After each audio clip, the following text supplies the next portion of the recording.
अस्सलाम वालेकुम। मेरा नाम तनवीर रमज़ान है और आप देख रहे हैं ई टेक विजन यूट्यूब चैनल। आज की इस वीडियो में मैं आप लोगों के साथ CS510 की फ़ाइनल टर्म 2023 की न्यू सिलेबस के हिसाब से प्रिपरेशन शेयर कर रहा हूँ। इस वीडियो को देखने के बाद आपकी इंशाल्लाह 100% तैयारी हो जाएगी, चाहे वो MCQs की है, चाहे वो शॉर्ट या लॉन्ग क्वेश्चन की। ठीक है। और आपको किसी और जगह से तैयारी की ज़रूरत नहीं रहेगी, क्योंकि मैंने ये जो वीडियो बनाई है इसमें वीडियो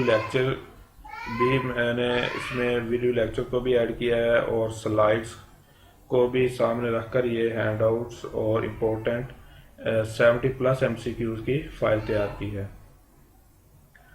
और इसमें जो हमारे जो MCQs आए थे, मतलब 3 और 4, और जो लास्ट थे या ओल्ड जितने भी MCQs थे वो भी सारे मैंने इसमें ऐड किए हुए हैं। ठीक है। तो आपने इस वीडियो को पूरा देखना है ताकि आपसे कोई पॉइंट मिस ना हो, और इसमें आपके कंसेप्ट भी क्लियर करने की कोशिश की है।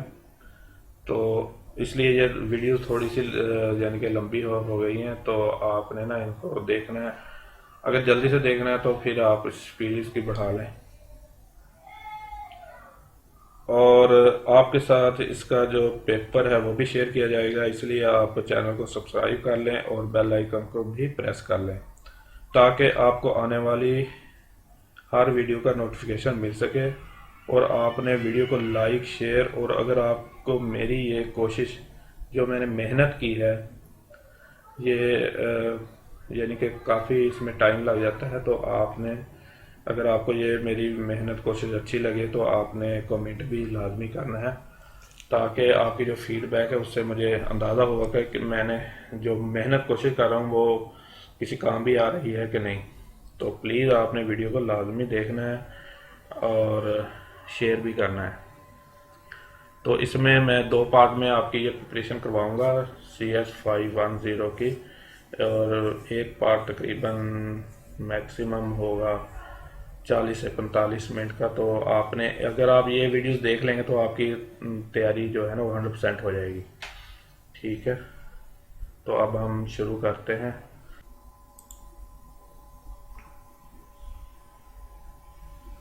यूज़ केस मॉडलिंग से शुरू करते हैं। ये वीक 06 का पार्ट 2 है। ये इसलिए मैंने इसमें ऐड किया है ताकि आप इसके जो यूज़ केस मॉडल है इसके बेसिक कंपोनेंट आप देख लें कौन कौन से हैं। इसके 3 जो मेन कंपोनेंट है उसमें नंबर 1 है यूज़ केस, नंबर 2 है एक्टर, और नंबर 3 है एसोसिएशन। यूज़ केस जो है, जो भी हमने टास्क परफॉर्म करना है उसको इंडिकेट करता है, और इसकी जो सिंबल है वो ओवल टाइप है। और एक्टर है जिसने जो एक्टिविटी करनी होती है, यानी कि जिसके थ्रू टास्क में परफॉर्म होना है उसको एक्टर कहते हैं, और ये ह्यूमन लाइक इसकी सिंबल है। और एसोसिएशन वो है जिसने एक्टर और यूज़ केस को इंटरेक्ट करवाना है, वो एसोसिएशन के थ्रू होता है, और इसको लाइन से डिनोट करते हैं। इसका MCQ आ सकता है। ये जो मैंने हाईलाइट किए हुए हैं तो ये भी आपने ज़रा गौर से देख लेना, क्योंकि ये MCQs में से ही मैंने हाईलाइट की हुई है चीज़ें। ये मॉडल है, इसमें देख सकते हैं ये लाइब्रेरियन एक्टर है, और जो इसने अपडेट अ बुक कैटलॉग, वो जो है अपडेट अ बुक कैटलॉग, ये इसका यूज़ केस है। और ये लाइन जो है इस दोनों को इंटरेक्ट करवाने के लिए लगाई हुई है। तो ये एक छोटा सा इसका मॉडल है।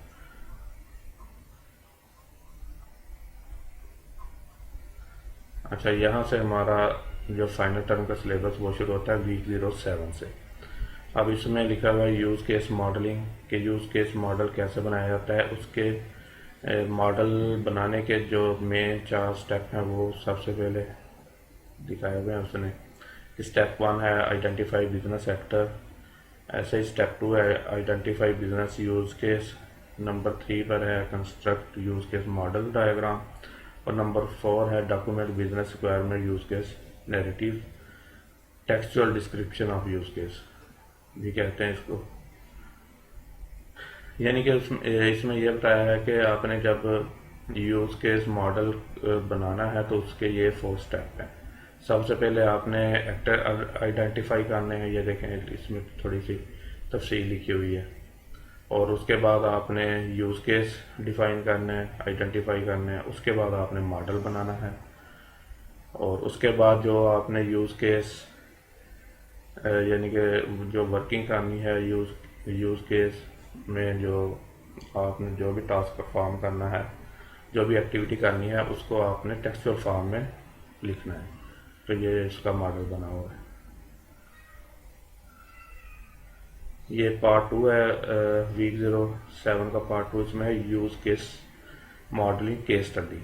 मतलब इसमें वो बेसिक चीज़ें बनाई हुई हैं, यूज़ केस की क्या क्या चीज़ें ज़रूरी हैं वो मैंने हाईलाइट भी कुछ किए हुए हैं, तो आपने इनको भी गौर से देख लेना है, ठीक है। और इनका ये जो मैंने पिक्चर्स वगैरह ऐड किए हुए हैं, इससे भी आप देख लेते हैं कि इसमें से भी एमसीक्यूज बन सकते हैं, इनको भी आपने आसानी से समझ लेना है। अच्छा, ये केस स्टडी है। इसमें ये देखें, ये जो यूज़र की तरफ से एंड यूज़र की तरफ से जो उसने एक रिक्वायरमेंट रखी हुई है, वो सारी तफसील इसमें लिखी हुई है। अब इसी में से हमने अपना वो स्टेप 1 भी आइडेंटिफाई करना है, स्टेप 2 भी, स्टेप 3 पे फिर मॉडल बनाना, स्टेप 4 पे जो भी हमने एक्टिविटी करनी है वो हमने डिफाइन करनी है टेक्सचुअल फॉर्म में। तो सबसे पहले स्टेप 1 है, उसमें एक्टर है। एक्टर इसमें उसने सिर्फ 2 ही बताए हुए हैं, पैसेंजर और एडमिन, ठीक है। और तीसरा अगर कोई होगा तो वो फिर यहाँ पे लिखना है।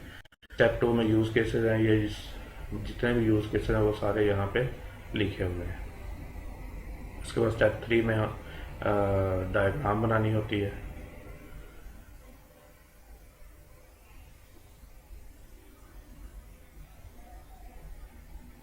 और स्टेप 4 है ये, इसमें जो भी आपने एक्टिविटी की है, जैसे भी की है, तो वो उसको टेक्सचुअल फॉर्म में लिखा हुआ है कि ये एक्टिविटी की हुई। अब इसमें आपने ये कंफ्यूज नहीं हो जाना कि उसमें तो एडमिन वगैरह का भी जिक्र है, जैसे ये एक्टर है, इसमें सिर्फ पैसेंजर क्यों लिखा हुआ है। ये सिर्फ उसने एक सर्च शीट के बारे में जो ये स्टेप 4 है, उसमें सिर्फ सर्च शीट के बारे में उसने बताया हुआ है। ये ना कंफ्यूज हो जाना कि इसमें एडमिन क्यों नहीं लिखा हुआ। तो इसलिए सर्च शीट सिर्फ पैसेंजर नहीं करनी है, तो ये उसी के बारे में उसने ये टेक्सचुअल फॉर्म में लिखा हुआ, ठीक है। ये थोड़ा सा आपको बता दिया। इसका भी देख लें कि यूज़र ने क्या करना है। ऑन होम पेज पे जाना है, उसने सर्च फ्लाइट लिंक को ओपन करना है। उसके बाद सिस्टम ने जो रिएक्शन देना है, उसने वो जो सर्च फ्लाइट वाला लिंक है उसको डिस्प्ले करवा देना है। तो इस तरह ये स्टेप वाइज ये यानी कि सिस्टम वर्क कर रहा होता है। ये यूज़र ने जो एक्टिविटी परफॉर्म की है वो है, और जो सिस्टम ने उसके इंगेस्ट से यानी कि आउटपुट दी है वो ये उसने स्टेप वाइज लिखी हुई है, ठीक है। ये अल्टरनेटिव पाथ का ये बताया हुआ है कि फ़र्ज करें, ये स्टेप 3 का उसने लिखा। स्टेप 3 में है कि user enter the data and click display button. अगर यूज़र डाटा इंटर नहीं करता और जो बटन है डिस्प्ले वाला उसको डबल क्लिक नहीं करता, तो फिर क्या होगा, फिर वापस वो डिस्प्ले वाली स्क्रीन पे ही चला जाएगा। यही इसमें लिखा हुआ है। All at step 3 user does not click the display button but click the cancel button, system does not display the flight schedule but goes to the home page. तो वो फिर वापस अपने होम पेज पे चला जाएगा। अच्छा, ये इसके एमसीक्यूज हैं वीक 07 के। तो इसमें जो सबसे पहला जो एमसीक्यूज है वो है the second step of use case modelling. Second step आपको पता ही है कि उसने यूज़ केस आइडेंटिफाई करने हैं, ठीक है। तो ये जो डी ऑप्शन है ये हमारा ठीक ऑप्शन है। उसके बाद क्वेश्चन नंबर 2 है use case should be named with the specifying the objective of the actor. अब ये देखें, ये जो use case should be named, use case को डिनोट किस नेम से करना है करते हैं, वो वर्ब की फॉर्म में होता है। तो ये मैंने आपको बताया हुआ है कि जितने भी मैंने ये हैंड आउट में हाईलाइट की हुई हैं लाइनें, तो वो आपने उनको स्पेशली देखना है। ये देखें, जो एक्टर है नाउन से रिप्रेजेंट किया हुआ है, और जो यूज़ केस है उसको वर्ब से यानी कि डिनोट किया हुआ है, रिप्रेजेंट किए करना है। तो इसमें जो उसने एग्जांपल दी हुई है प्लेस ऑर्डर, ये यूज़ केस की एग्जांपल है। ठीक है, ये चीज़ें जितने मैंने हाईलाइट चीज़ें की हुई हैं ना वो आपने देख लेनी है। इसका ये है जो मैंने MCQ बनाए हैं ये, और इसमें हैंडआउट भी ऐड किए। इसका ये सिंपल सा मकसद है कि पहले आपने हैंडआउट को अच्छी तरह रीड करना है, जैसे ये V07 है, इसके हैंडआउट को अच्छी तरह आपने रीड कर लेना है। उसके बाद आप जब इसी जो वीक का या लेक्चर है इसके जब आप इसी के MCQ देखेंगे तो फिर आपको जल्दी से चीज़ें समझ आ जाएंगी और याद भी रहेंगी। और इसमें फिर ये होता है कि कोई ये जो MCQs हैं ज़रूरी नहीं यही आते हैं, तो इनसे हट के भी अगर कोई आता है तो फिर वो भी आप आसानी से सॉल्व कर सकते हैं।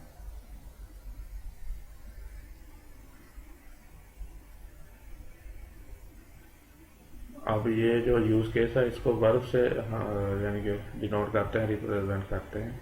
Use case should be named with the verb specifying the objective of the actor. उसके बाद लाइब्रेरी अपडेट कैटलॉग। अब लाइब्रेरी अपडेट कैटलॉग का मैंने आपको बताया था कि इसमें from above statement is use case, इसमें यूज़ केस कौन सा होगा, लाइब्रेरियन एक्टर होगा, और अपडेट कैटलॉग इसका जो होगा वो यूज़ केस होगा। इस तरह हमारा जो C ऑप्शन है वो दुरुस्त ऑप्शन है। उसके बाद क्वेश्चन नंबर 4 है, in context of use case diagram association between an actor and use case is represented. ये मैंने आपको बताया था, एक्टर और यूज़ केस के दरमियान जो अट्रैक्शन है वो एसोसिएशन के थ्रू होती है। तो यही उसने लिखा है कि इसकी जो सिंबल है वो क्या है, उसका लाइन है। ओवल यूज़ केस का सिंबल है, और लाइन जो है ये एसोसिएशन का, और ह्यूमन लाइक सिंबल जो है ये है एक्टर का। ठीक है, इसमें से 3 MCQs भी बन सकते हैं। उसके बाद क्वेश्चन नंबर 5 है, an dependency is a generalisation relationship denoting the inclusion of the behaviour described by another use case. तो ये इंक्लूड इसका दुरुस्त ऑप्शन है। उसके बाद क्वेश्चन नंबर 6 है, यूज केस डायग्राम स्पेसिफाइज। मतलब जो यूज केस जो डायग्राम है वो आपने किस रूल के तहत आपने उसमें से यूज केस आइडेंटिफाई करने हैं। उसमें ये लिखा है कि व्हाट टास्क का सिस्टम परफॉर्म, जिसने कौन सा टास्क है या क्या टास्क परफॉर्म कर सिस्टम ने करना है। तो ये जो होगा ये यूज केस में आ जाएगा। Who uses the system, system कौन यूज कर रहा है, तो ये भी यूज केस में आ जाएगा। Which user interact with which use case, तो ये सारी चीज़ें यूज केस में आती हैं, इसलिए जो हमारा D ऑप्शन है वो सही ऑप्शन है, all of the given option. अच्छा, उसके बाद क्वेश्चन नंबर 7 है, in use case diagram ah human like symbol represent. देखा वही आ गया। तो इसमें जो एक्टर का जो सिंबल है वो जो ह्यूमन लाइक सिंबल है वो एक्टर का यूज केस डायग्राम में। अच्छा, उसके बाद क्वेश्चन नंबर 8 है, which of the following is not a proper use case name. अब देखें यूज केस थे वो जो थे वो वर्ब से रिप्रेजेंट करने हैं। तो ये book order, cancel order, track order, ये हमारा वर्ब की फॉर्म में है, तो ये यूज केस है। और इसमें जो उसने कहा है not a proper use case name, तो इसमें जो C ऑप्शन है वो ठीक है। फ्लाइट नंबर जो है ये दुरुस्त ऑप्शन है। उसके बाद क्वेश्चन नंबर 9 है, प्लेस ऑर्डर इज अ। ये मैंने आपको बताया था कि प्लेस ऑर्डर जो है ये यूज केस है। उसके बाद क्वेश्चन नंबर 10 है, in use case diagram is a generalisation relationship denoting the inclusion of the behaviour described by another use case include dependency. अब हम वीक 08 की तरफ चलते हैं। वीक 08 है, ये स्टेट मशीन के बारे में। पहले हमने यूज केस मॉडलिंग के बारे में स्टडी किया है, अब स्टेट मशीन के बारे में स्टडी करना है। तो स्टेट मशीन मॉडलिंग क्या है, man information system deal with business objects that involve a series of possible states। Describing a set of complex state change in natural language creates a high probability of overlooking a permitted state change or including a disallowed change. State machine provide a concise, complete, and unambiguous representation of the state of an object or system. It relates events and objects. अच्छा, इसमें उसने बताया है कि जो state machine है ये क्या है कि ये हमें कंप्लीट, कंसाइज और अनएम्बिगस रिप्रेजेंटेशन के लिए इस्तेमाल होती है। मतलब हम जो इसमें मॉडल बनाएंगे वो कंप्लीट होगा, कंसाइज होगा और अनएम्बिगस होगा। ठीक है, और इसमें ये दो चीज़ें रिलेट कर रही होंगी, इवेंट्स एंड ऑब्जेक्ट्स। अच्छा, ये जो है लाइन इसमें उसने बताया है कि जो कोई भी हम टास्क परफॉर्म करते हैं या सिस्टम कोई भी टास्क परफॉर्म करता है तो वो किसी न किसी हालत में होता है, मतलब या वो इनिशियल स्टेज में होगा या फाइनल स्टेज में होगा। तो उसको जो अगर रिप्रेजेंट करना हो हमारी नेचुरल लैंग्वेज में वो बहुत मुश्किल है, तो उसके लिए स्टेट मशीन मॉडलिंग बनाई जाती है। अच्छा, इसकी ये सिंपल सी एग्जांपल है, डोर ओपन डोर क्लोज। यानी कि एक स्टेट ये इनिशियल स्टेज होगी, डोर ओपन होगा, और सेकंड उसकी जो स्टेज होगी वो डोर क्लोज होगा। ठीक है, स्टेट मशीन मॉडलिंग इसके भी तीन ही कंपोनेंट हैं। जैसे यूज केस मॉडलिंग के तीन कंपोनेंट थे, बिल्कुल इस तरह इसके भी तीन कंपोनेंट है। स्टेटस, सबसे पहले स्टेटस है, इसमें है कि a state is denoted bye a round corner rectangle with the name of the state return inside it. अच्छा, उसमें क्या था, उसमें यूज केस था, तो उसका यूज केस नेम हमने उस सिंबल के अंदर लिखना था।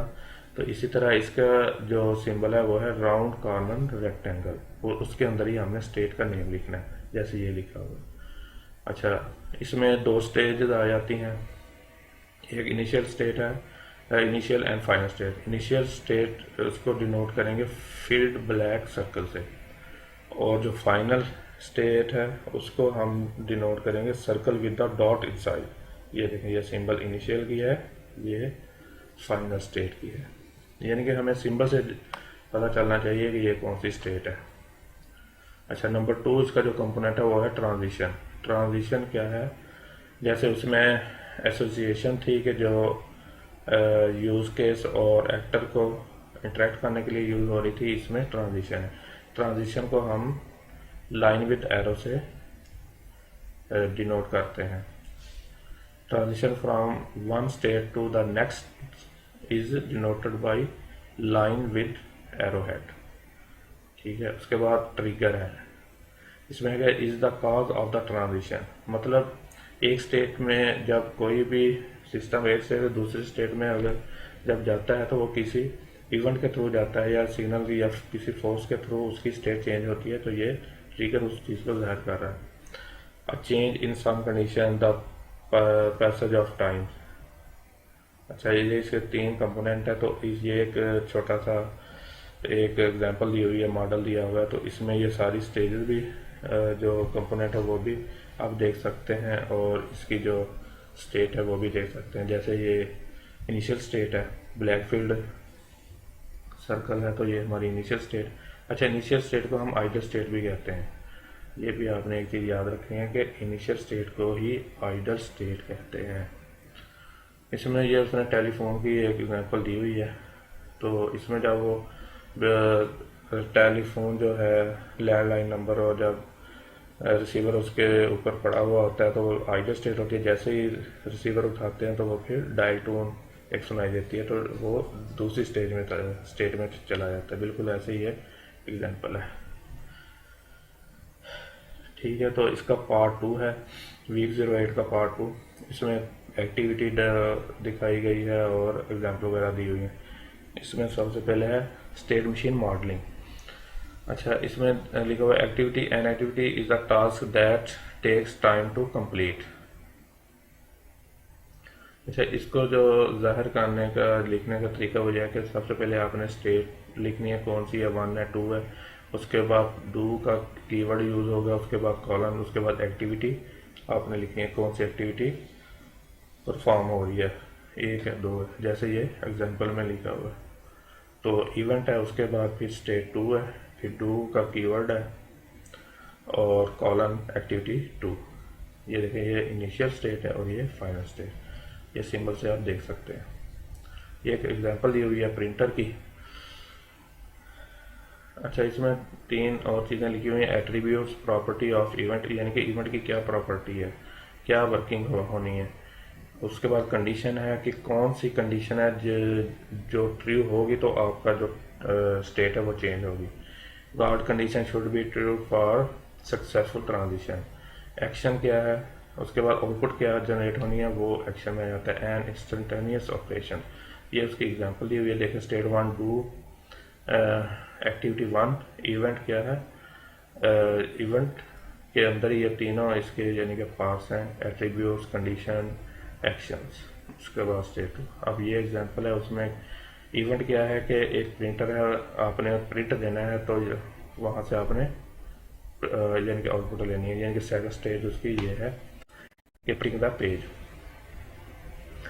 अब इसमें इवेंट में क्या क्या आ जाता है, प्रिंट रिसीव्ड, यानी कि जो प्रिंटर है उसने प्रिंट रिसीव करना है, ये एक डाटा हो गया। और उसकी ये जो कंडीशन है, पेपर इन ट्रे लिखा हुआ है, ये अगर पेपर इन ट्रे लिखा हुआ, अगर ट्रे के अंदर पेपर होंगे ही तो आप प्रिंट ले सकते हैं। तो ये जो कंडीशन है, ये इसकी मेन कंडीशन है, ये फुलफिल होना ज़रूरी है। अगर ट्रे के अंदर प्रिंट पेज होंगे तो आप प्रिंट ले सकते हैं ना। तो ये जो प्रिंट रिसीव है ये हो गया आपका एट्रीब्यूट, ये लिखा हुआ है। और पेपर इन ट्रे ये कंडीशन हो गई, और स्टार्ट प्रिंट ये एक्शन हो गया। तो ये फिर दूसरी स्टेज में आ जाता है। ठीक है, ये देखें आइडल स्टेट, स्टेट 1 को आइडल स्टेट भी कहते हैं। Do await printing, do print each page. अच्छा, उसके बाद आ जाता है नेस्टेड स्टेट डायग्राम। इसमें आता है कि state diagram can be structure to permit concise description of complex system. अच्छा, नेस्टेड स्टेट डायग्राम जो है ये कम्प्लेक्स सिस्टम के लिए यूज़ करते हैं। इसमें फिर कैसे इसकी एक्टिविटी परफॉर्म करता है या कैसे ये वर्किंग करता है। It allows an activity to be described at a high level then expanded at lower level by adding detail। वो कहता है कि हाई लेवल से ये लोअर लेवल की तरफ ये हम इसको ऐड करते रह यानी कि डिवाइड करते रहते हैं और उसमें डिटेल ऐड करते रहते हैं। ये इस तरह वर्किंग करता है। मतलब आपको ये पता होना चाहिए कि ये जो नेस्टेड स्टेट डायग्राम है ये कम्प्लेक्स सिस्टम के लिए यूज़ होती है। इसकी एग्जांपल देख लेते हैं। ये देखें आइडल, डू वेट, उसके बाद बिजी प्रोसेसिंग। अब ये 2 स्टेट हैं। अब ये जो है बिजी प्रोसेसिंग किस वजह से बिजी है इसका हमें नहीं बताया हुआ है, तो इसको हमने समझने के लिए या इसको यानी कि हमें पता चले कि ये क्यों बिजी है, तो उसको जब हम आगे डिवाइड करेंगे सब स्टेट में तो वो फिर हमें उससे सही पता चलेगा कि हम कौन सी स्टेट पे हैं या क्या वर्किंग हो रही है या क्यों बिजी है। अब देखें, ये प्रोसेसिंग की एक उसने स्टेट है, उसको फिर आगे मज़ीद 2 सब स्टेट में डिवाइड किया हुआ।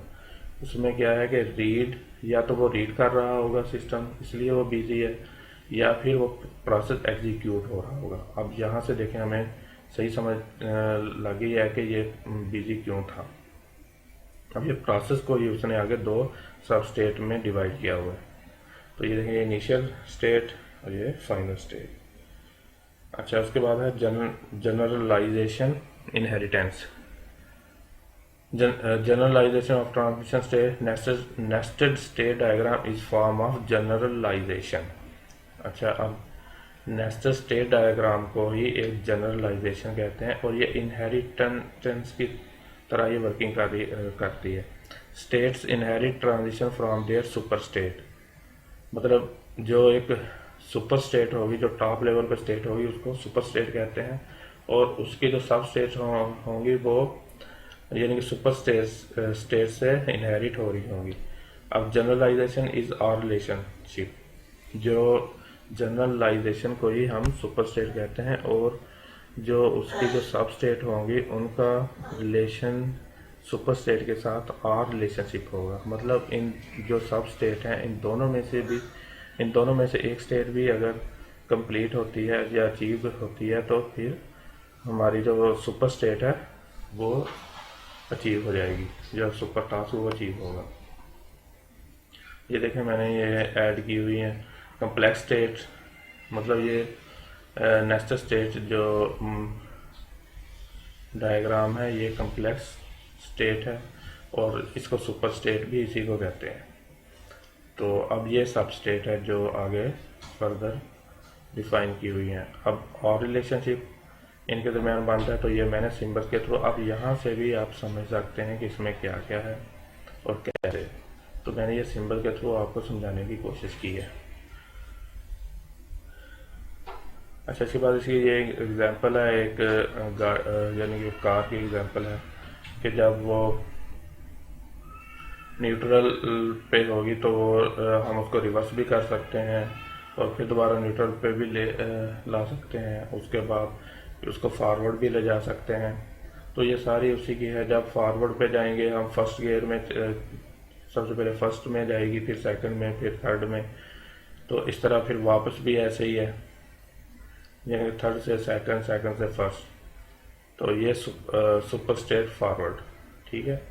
मतलब ये जो फॉरवर्ड है ये सुपर स्टेट में आती है। अब इसके बाद आ जाता है aggregation and concurrency. Aggregation means concurrency. Overall state of aggregate object is combination of state of सब ऑब्जेक्ट। ये जो मैंने हाईलाइट की हुई है ये आपके एमसीक्यूज में यानी कि आती हैं और इसलिए मैंने हाईलाइट किए हुए हैं कि आप इन चीज़ों को ज़हन नशीन कर लें।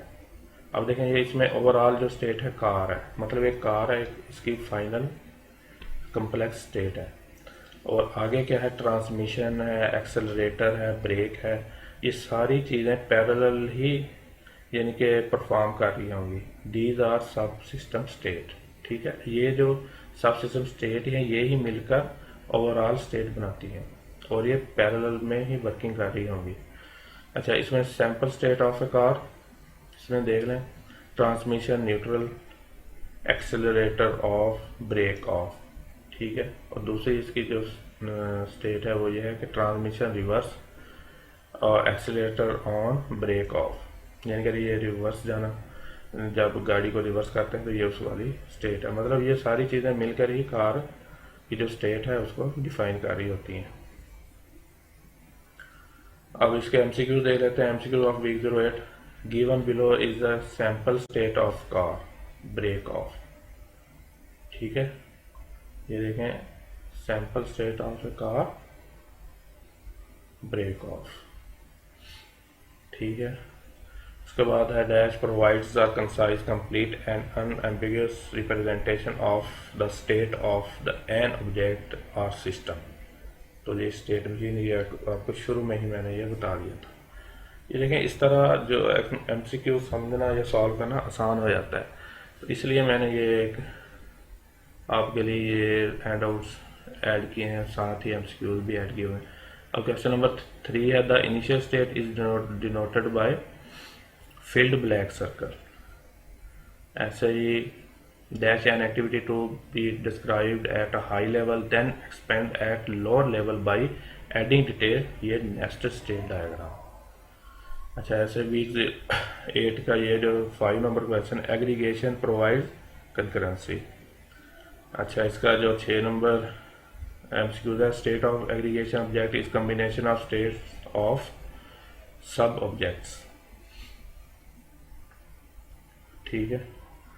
तो ये इसका 6 जो थे इसके एमसीक्यूज थे।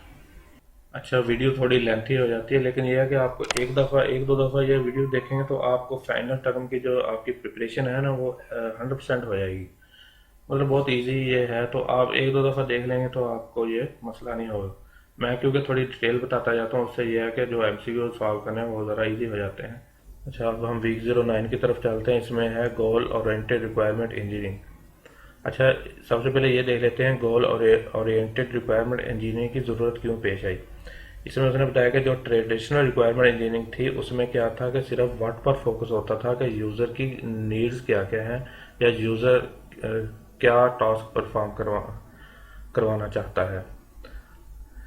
तो यानी कि इसमें सिर्फ व्हाट पर फोकस होता था, वाई पर नहीं होता था। तो मतलब यूज़र ये जो टास्क परफॉर्म करवाना चाहता है ये क्यों चाहता है, या उसकी ये जो नीड्स हैं वो क्यों ज़रूरी हैं। ठीक है, तो इसमें यही मेन फ़र्क है ट्रेडिशनल रिक्वायरमेंट इंजीनियरिंग में और गोल ओरिएंटेड रिक्वायरमेंट इंजीनियरिंग में, कि गोल ओरिएंटेड रिक्वायरमेंट इंजीनियरिंग में वाई पर फोकस होता है। ठीक है, तो ये आपने एक मेन डिफरेंस इसमें याद रख लेना है। और उसके बाद ये है कि goal is concern with acquisition modelling and analysis of stakeholder purpose goals in order to derive functional and non functional requirement. इसके अंदर ये होता है कि जो स्टेक होल्डर का पर्पज या गोल है उसको मॉडल और एनालिसिस करके हम उसमें से फंक्शनल और नॉन फंक्शनल रिक्वायरमेंट को यानी कि ड्राइव कर सकते हैं। ठीक है, उसके बाद गोल के बारे में पढ़ लेते हैं। A goal is an objective the system under consideration should achieve, के जो एक गोल एक ऑब्जेक्टिव है जो जिसको हमने अचीव करना होता है, या यानी कि जो गोल होता है वो एक ऑब्जेक्टिव होता है। मतलब हमने जो गोल है वो किस सिस्टम के थ्रू हमने अचीव करना है। इसमें है अकाउंट्स शुड बी सिक्योर, एक उसने एग्जांपल दी है कि ये जो अकाउंट शुड बी सिक्योर है ये एक गोल है। ठीक है, और ये नॉन फंक्शनल गोल, ये दो रिक्वायरमेंट होती है ना, फंक्शनल और नॉन फंक्शनल रिक्वायरमेंट। तो हमने जो नॉन फंक्शनल रिक्वायरमेंट है ये गोल उसी कैटेगरी में आता है, account should be secure, non functional goal. अच्छा, तो goal can be expressed at different level of abstraction, कि गोल को हम कैसे अचीव करते हैं। उसमें ये आ जाता है कि हाई लेवल गोल होते हैं, फिर उससे ही हमने सब गोल बनाने होते हैं। और जैसे ये जो अकाउंट शुड बी सिक्योर है ये हाई लेवल गोल है। ठीक है, इसको हमने अचीव करने के लिए फिर आगे में डिफरेंट सब गोल्स में डिवाइड करना होता है। और तीसरे नंबर पे goals cover different types of concern, functional and non functional requirement. मतलब जो गोल है वो फंक्शनल और नॉन फंक्शनल रिक्वायरमेंट को दोनों को कंसर्न करते हैं या कवर करते हैं। ठीक है, अच्छा वाई गोल। अब गोल के बारे में आता है कि क्यों ज़रूरी है ये जो गोल था, गोल ओरिएंटेड रिक्वायरमेंट इंजीनियरिंग, इसको गोल भी बोलते हैं। इसमें ये देखें ये सारी चीज़ें जो है ना अचीव हो जाती हैं, सारी रिक्वायरमेंट इसमें आ जाती हैं। इसमें requirements elicitation, exploration of design choices, requirements completeness, requirement traceability, requirement negotiation. ठीक है, तो उसके बाद ये एक मॉडल दिया हुआ है। ये देखें ये जो हाई लेवल गोल है secure account, non functional requirement, और इसके ये सब गोल्स हैं। अच्छा, रिक्वायरमेंट्स वर्सेस गोल। अब वो उसने थोड़ा सा बताया कि रिक्वायरमेंट और गोल में डिफरेंस क्या है। इसमें यही है कि requirement is a particular way of achieving a goal, कि जो गोल को अचीव करने के लिए हमें रिक्वायरमेंट की ज़रूरत होती है। ठीक है, goal are at higher level than requirements, यानी कि गोल हाई लेवल पे होता है और रिक्वायरमेंट जो होती है वो लोअर लेवल पे होती है। लोअर लेवल सब लेवल्स भी बोलते हैं इसको। अच्छा, goal are more stable than corresponding requirement, यानी कि गोल एक स्टेबल होता है। जो भी गोल होता है वो गोल सेम ही रहता है लेकिन उसकी रिक्वायरमेंट चेंज होती रहती है। जैसे जब हम कोई भी अकाउंट लॉग इन करते हैं उसमें हम पासवर्ड लिखते हैं, अपना नेम लिखते हैं, आईडी लिखते हैं, पासवर्ड लिखते हैं। तो अचीव क्या करना होता है, गोल क्या होता है कि हमने अकाउंट ओपन करना है। ठीक है, अब उसमें ये हम चीज़ एक ऐड कर देंगे, जब हम लॉगिन या पासवर्ड लॉगिन हो जिसमें पासवर्ड आईडी लिखें तो फिर हमें ना एक एसएमएस भी मिल जाए। यानी कि गोल तो सेम ही है ना, हमने अकाउंट ओपन करना है लेकिन उसकी रिक्वायरमेंट चेंज हो गई। तो इसलिए goals are more stable than corresponding requirements. अच्छा, इसका जो पार्ट 2 है वीक 09 का, वो है NFR framework, non functional requirements, NFR framework. ठीक है, ये क्या है, ये की concept is the notion of soft goal. अब सॉफ्ट गोल को ही हम नॉन फंक्शनल रिक्वायरमेंट कहते हैं। ठीक है, ये हाईलाइट की हुई लाइनें हैं, ये आपके एमसीक्यूज में भी आ सकती हैं और आपके जो शॉर्ट लॉन्ग क्वेश्चन उनमें भी। अच्छा, soft goals are goals that do not have a clear cut criteria for their satisfaction may be partially satisfy. ठीक है, इसका यानी कि जो सॉफ्ट गोल होते हैं उनका कोई क्लियर कट क्राइटेरिया नहीं होता। क्यों नहीं होता? क्योंकि ये नॉन फंक्शनल रिक्वायरमेंट होती है। पार्शली हो सकती हैं, उसमें ये लिखा कि पार्शली हो सकती हैं, जैसे कि कोई एक यूज़र किसी एप्लीकेशन को यूज़ कर रहा है तो वो कह सकता है ये यूज़र फ्रेंडली है, लेकिन अगर कोई नई एप्लीकेशन बनाए तो उसका कोई क्लियर कट क्राइटेरिया नहीं है कि ये वाकई यूज़र फ्रेंडली होगी या नहीं। ठीक है, the construct allows representing goals concerning NFR of the system as well as ill defined and high level objective of the stakeholder. उसके बाद है फ्रेमवर्क एक्टिविटी, मतलब जो फ्रेमवर्क है NFR फ्रेमवर्क उसको परफॉर्म कैसे करना है, ये उसकी मुख्तलिफ यानी कि कैटेगरीज लिखी हुई हैं। इसमें है captures NFR for the domain of interest, यानी कि सबसे पहले आपने जो भी प्रोजेक्ट होगा, जो भी यानी कि टास्क होगा, उसमें से सबसे पहले आपने जो NFRs हैं उनको आपने कैप्चर करना है, फिर उनको डिकम्पोज करना है, फिर आइडेंटिफाई करनी है ऑपरेशनलाइजेशन को। ऑपरेशनलाइजेशन वो होती हैं जो डिज़ाइन लेवल पे ये जो इशू होते हैं उनमें उनको देखना होता है, तो ये NFR में आ जाता है।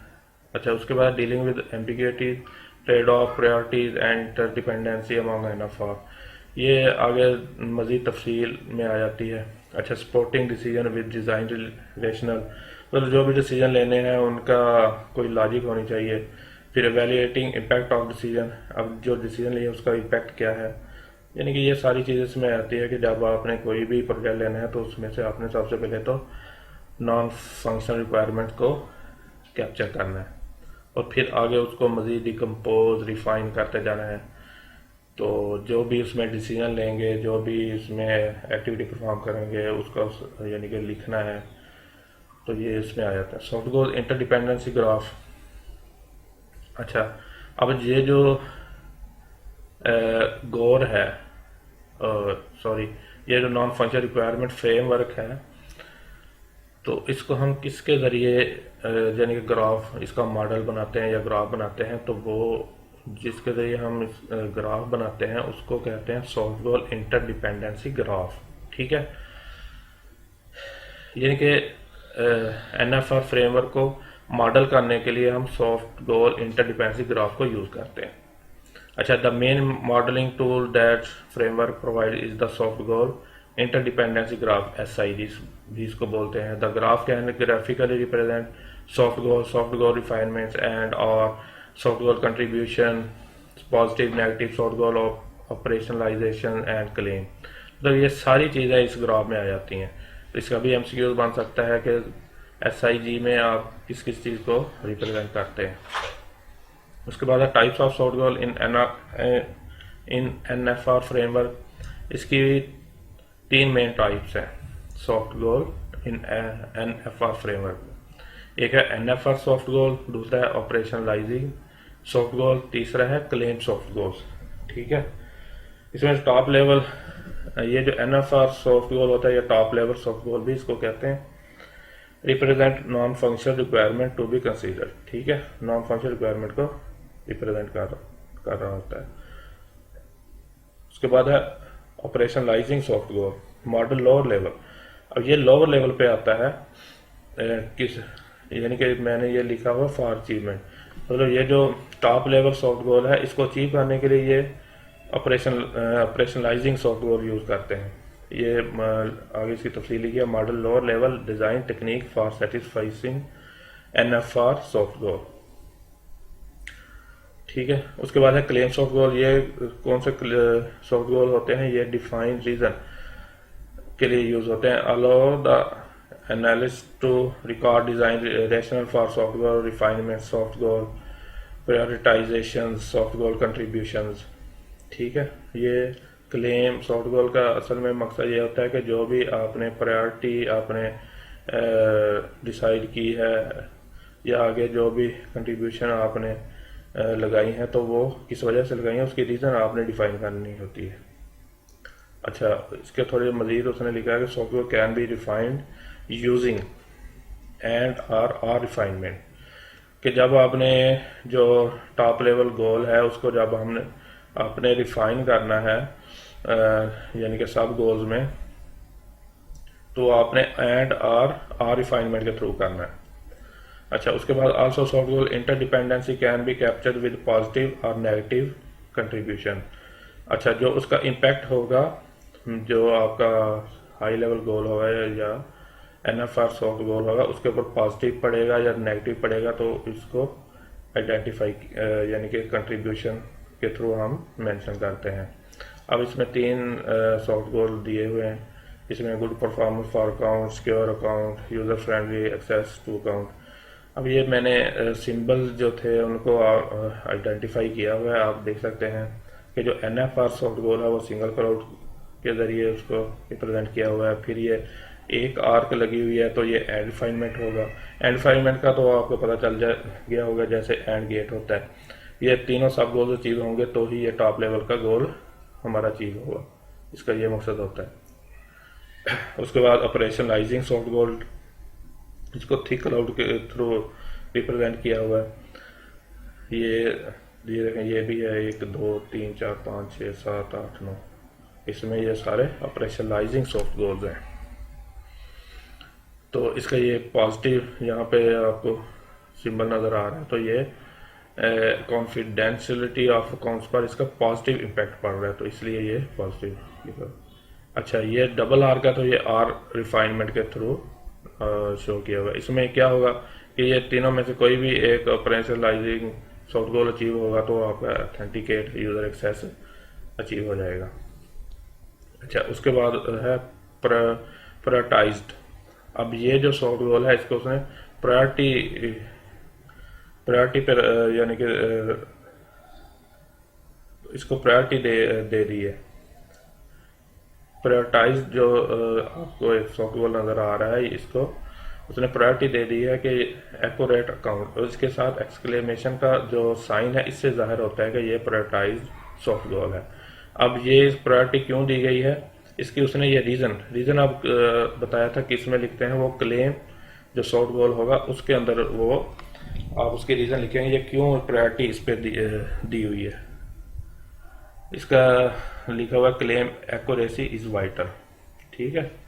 तो ये रीज़न इसकी भी, ये देखें, ये भी एक डैश क्लाउड इसको बोलते हैं, तो ये इसकी भी ये रीज़न लिखी हुई है कि ये जो है सॉफ्ट गोल ये क्यों ये प्रायोरिटी है इसकी, वो इस वजह से है कि optimised validation will not hurt response time much, ठीक है।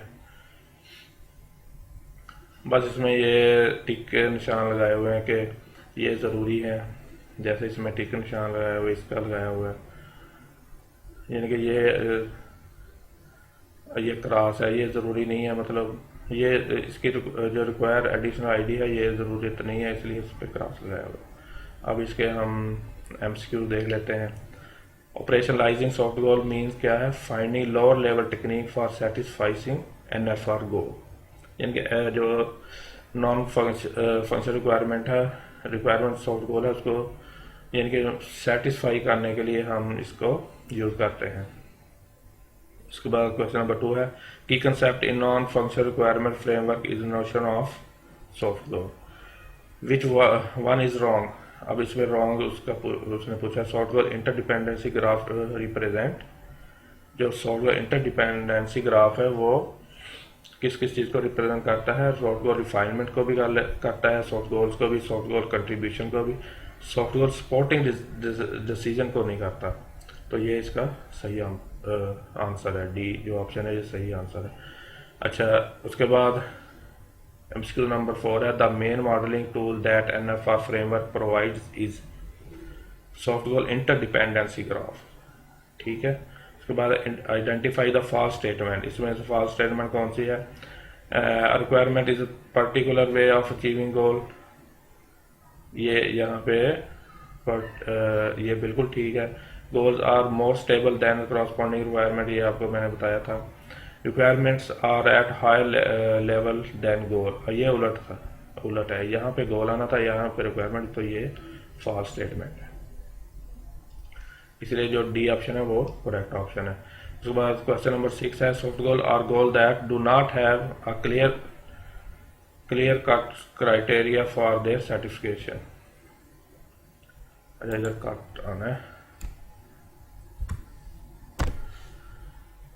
Soft goals are goals that do not have clear cut criteria for their satisfaction, ये इसका सही ऑप्शन है।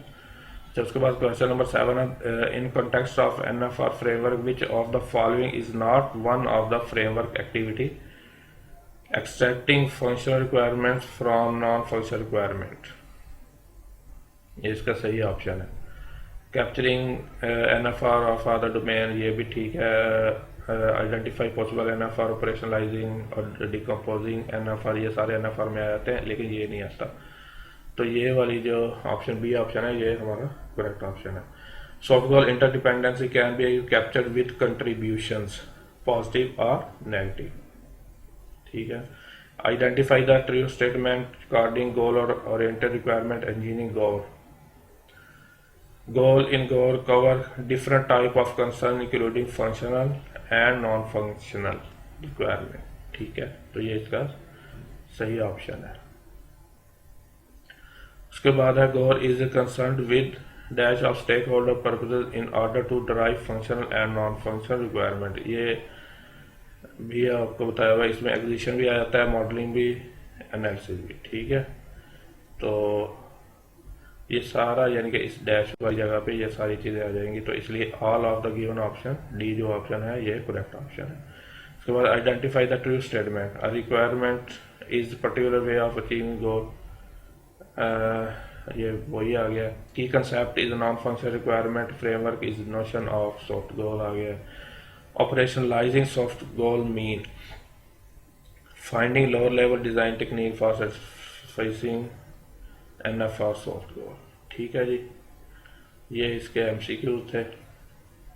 उम्मीद है कि आपको ये MCQ एक दफ़ा ही देखने से आपको अच्छी तरह याद हो गए होंगे, ठीक है। तो आपने अच्छी तरह वीडियो देख लेनी है, और आपने प्लीज़ आप इसको सब्सक्राइब भी करें चैनल को, मैंने इसका पेपर भी शेयर करूँगा इंशाल्लाह, और इसका जो पार्ट बाकी रहते हैं एक पार्ट और इसका बना हुआ इंशाल्लाह, तो वो भी आपने देख लेना है, और आपने कमेंट भी लाजमी करना है, लाइक भी, शेयर भी करना है, और फीडबैक भी देनी है।